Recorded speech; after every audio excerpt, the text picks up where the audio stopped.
The Center of Everything by Laura Moriarty.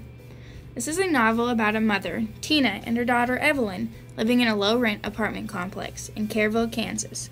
It takes place years ago when Ronald Reagan was campaigning for president. This book is very interesting to read. It brings the real-life problems into the book. It also helps you to become realistic. Tina is a single mom raising a teenage daughter.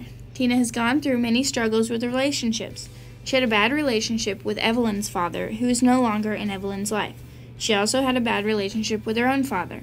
Tina is not very close with her father. They have not communicated for a long time. But Eileen, her mother, is very active in Tina and Evelyn's life. Eileen always visits and brings them stuff. She is always trying to change Tina's idea about her father.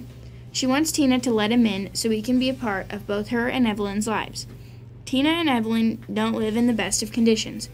They struggle for money and employment throughout the entire book. Tina works hard for everything. There are many times in the book that she needs the money but won't just go ask her father for the money. She also struggles with transportation. The bus stopped going by the apartment complex.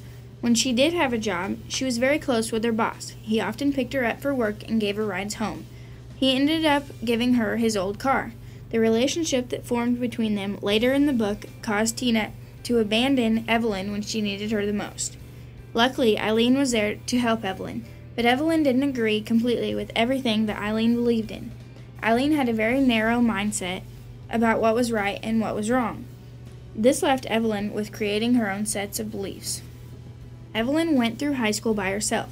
Her mother was preoccupied and didn't help her through her hard times. Tina was too worried about herself and her own problems to help her daughter. Evelyn made it through high school and grew up with the help of her friend Dina. Dina was the same age as Evelyn. She also lived in the same apartment complex. Dina taught Evelyn a lot of things and also introduced her to many new things. Dina had been out in the world and had many of the new popular items. Dina and Evelyn spent a lot of time together at Dina's apartment. This was Evelyn's way of getting away from her mom. Evelyn introduced Dina to one of her good friends, Travis.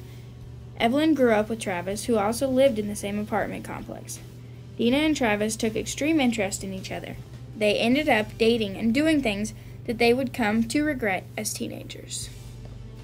Already the clouds are moving towards us, spreading out across the entire sky, our shadows on the concrete disappearing. This is a quote from the book. She is watching a storm on her front porch. Her life was like a big storm, with many little storms within the big storm. But she lived through every storm. She is still there at the end. She is there to fight through the next storm that comes at her.